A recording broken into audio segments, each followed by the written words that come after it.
नमस्कार दोस्तों। इस अपनी लेसन की समरी सीरीज में हम आज 10वीं क्लास की फर्स्ट फ्लाइट बुक का 5th एंड 6th यानी 5वां और 6ठा दोनों एक ही समरी में डिस्कस करने वाले हैं। आशा है आप ध्यान से सुनेंगे। बड़ा ही आसान समरी, बड़ी ही सिंपल स्टोरी ये अपनी स्टोरी है। तो आइए हम 100 ड्रेसेज को शुरू करते हैं। Wanda is from Poland. Wanda जो है पोलैंड की रहने वाली है। पूरा नाम इसका वेंडा पेट्रोन्स्की है। शी लिव्स एट बोगिनसाइड्स, लेकिन यह अमेरिका की एक कॉलोनी बोगिनसाइड में रहती है। छोटी बच्ची है। शी हैज नो फ्रेंड, उसका कोई दोस्त नहीं है, मित्र नहीं है, उसकी कोई सहेली नहीं है। She wears a blue faded dress always, वह हमेशा नीले रंग की एक रंगहीन ड्रेस पहनती है। उसके पास कोई ड्रेस, ज्यादा अच्छी ड्रेस पहनने के लिए नहीं है। पैगी टीजेज वेंडा, पैगी और मेडी दोनों सहेलियां हैं। वह अमेरिका की रहने वाली हैं। पैगी हमेशा अमीर लड़की है, तो पैगी उसे हमेशा चिढ़ाती रहती है, टीज करती रहती है वेंडा को। मेडी है does not like it, Maddy इस बात को पसंद नहीं करती, क्योंकि मैडी भी एक गरीब लड़की है। But she fears to stop Peggy, लेकिन मैडी डरती है पैगी को रोकने में। क्यों डरती है? Because she fears to make next target, क्योंकि वो अगला टारगेट बनने से फियर करती है, डरती है। उसे पता है कहीं पैगी जो है उसका मजाक उड़ाना शुरू न कर दे। Wanda wins the drawing contest, अब ड्राइंग की प्रतियोगिता होने वाली थी।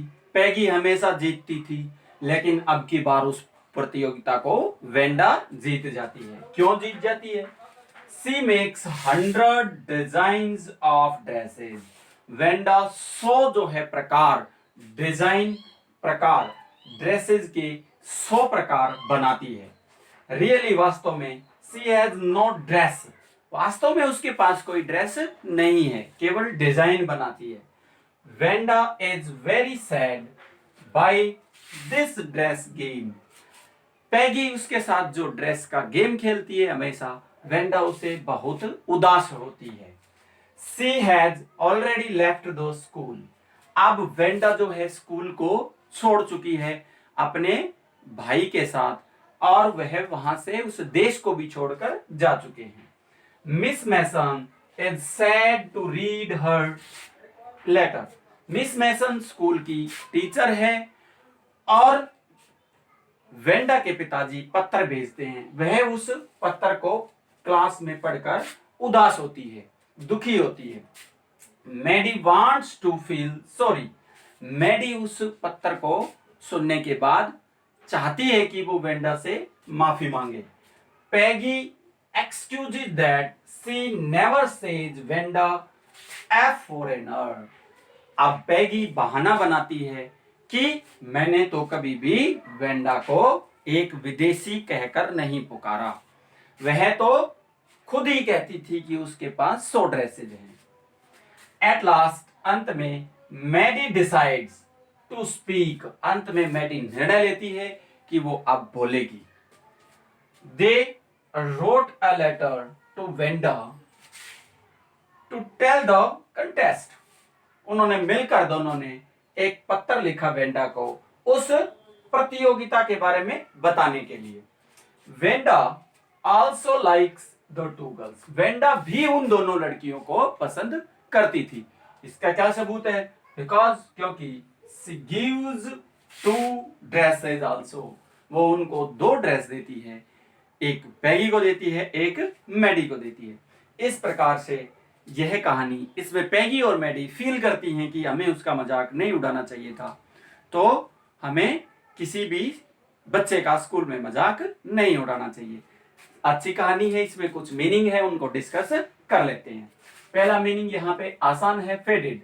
फेडेड का अर्थ होता है रंगहीन, जिसका रंग उड़ जाए। टारगेट, लक्ष्य, किसी को टारगेट करना, लक्ष्य करना। कंटेस्ट, कंटेस्ट प्रतियोगिता होता है। डिजाइन, डिजाइन प्रकार होते हैं। एक्सक्यूज करना, बहाना बनाना।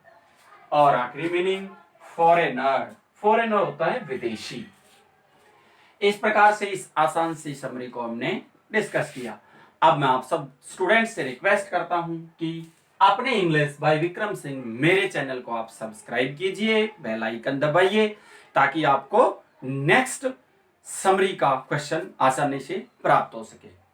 और मैंने इस पूरी समरी को डिस्क्रिप्शन बॉक्स में कुछ क्वेश्चंस के साथ डाला है, ताकि आप उन क्वेश्चंस को पढ़कर ऐसा लगे कि आपको सबका यही तो उत्तर है। इसलिए पेपर के नजदीक आप कोई कंफ्यूजन ना हो, आप पूरे दोनों ही लेसन में से आप इस क्वेश्चंस को बड़े क्वेश्चंस के साथ अटेम्प्ट करते हैं तो आपको 70 से 80% तक ऐसा लगेगा जैसे ये क्वेश्चन मेरा ठीक है। छोटे क्वेश्चंस में भी आप इसको अटेम्प्ट कर सकते हैं। तो मैंने अपने सीधे सीधे आसान से शब्दों में मैंने आपको समझाने की कोशिश की है। आप इसको समझ गए होंगे, ऐसी मेरी अपेक्षा है। धन्यवाद।